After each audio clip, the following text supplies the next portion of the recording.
bedrock of our educational sector, as a precursor to a wholesale embrace in our productive sectors, we are doomed. Simple.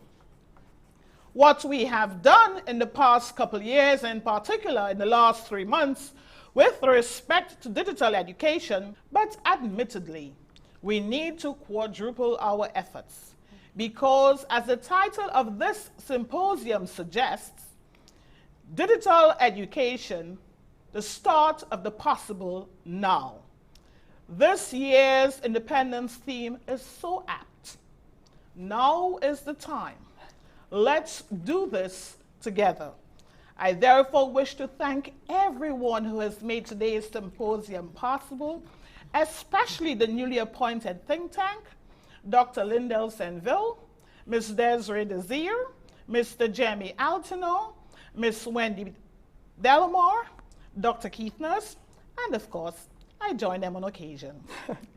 So I wish to thank all of you who have made today's symposium possible as we in education lead the way in re-engineering our economy. Go Digital 758, I thank you. Thank you so much, Minister. And it's very important that you underscored that we must embrace ICTs or we are surely doomed. Thank you for that. Thank you. We now welcome Dr. Philip Meyer, who will be presenting a few comments. Chief Education Officer in the Ministry of Education, St. Lucia. Dr. Meyer. Thank you so very much, and thank you for having us. As part of the team for school supervision, I also speak on behalf of the Deputy Chief in the person of Mr. Ragunanan, as well as of all of our other stakeholders and our leadership of the Ministry of Education in support of this initiative and following on what Dr. Rigobert has already spoken to. We're at a situation whereby it is critical for us. We have appreciated that this is the new norm. We have appreciated that we've been thrust into a situation whereby we would have preferred for it to be different. I personally would have loved for my students to be at school. But what this presents is an opportunity.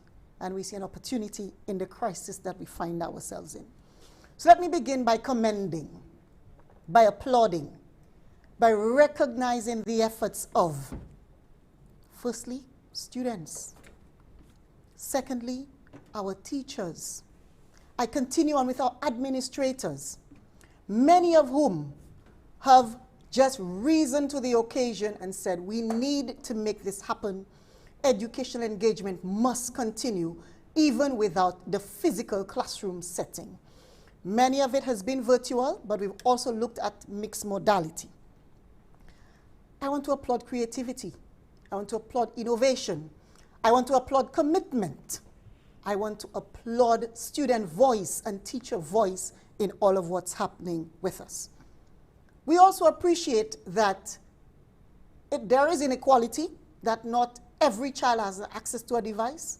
We appreciate that not every family has fantastic connectivity or may even be able to afford to get internet access.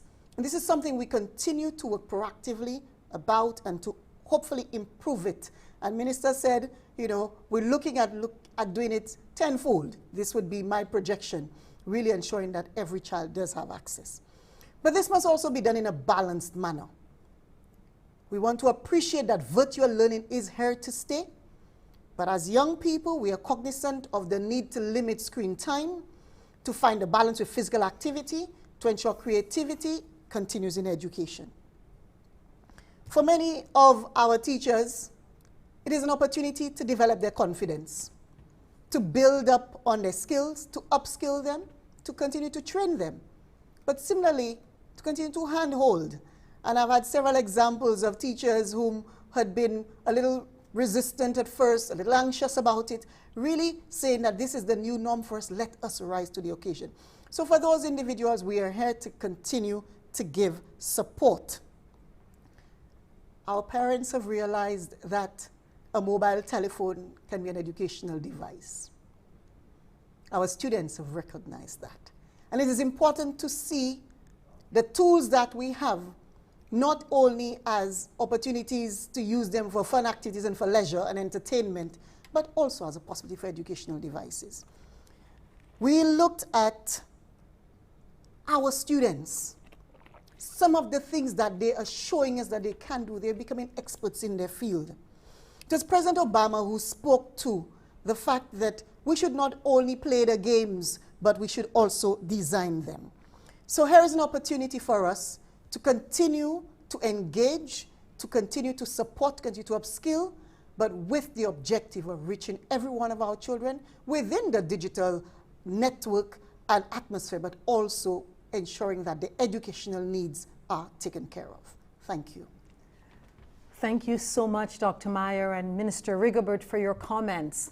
Our first feature presentation this afternoon will be delivered by Professor Asha Singh Kanwa.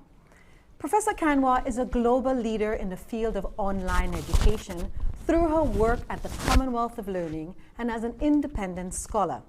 The Commonwealth of Learning has championed growth in this area for decades and is well positioned to help regional institutions embrace the e-learning paradigm. This afternoon, we welcome Professor Kanwa. Good afternoon. Good afternoon. And if you'll let me start my video and my screen share. I think the host has to allow me to do the video sharing. Thank you. Professor Kanwa joins us on Zoom.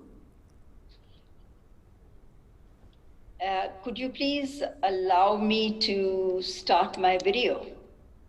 It's the host who has to do that. Go ahead.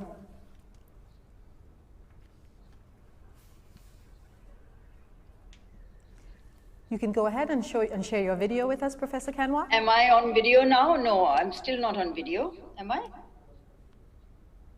Yes, you are. Okay, good. And you can see my screen.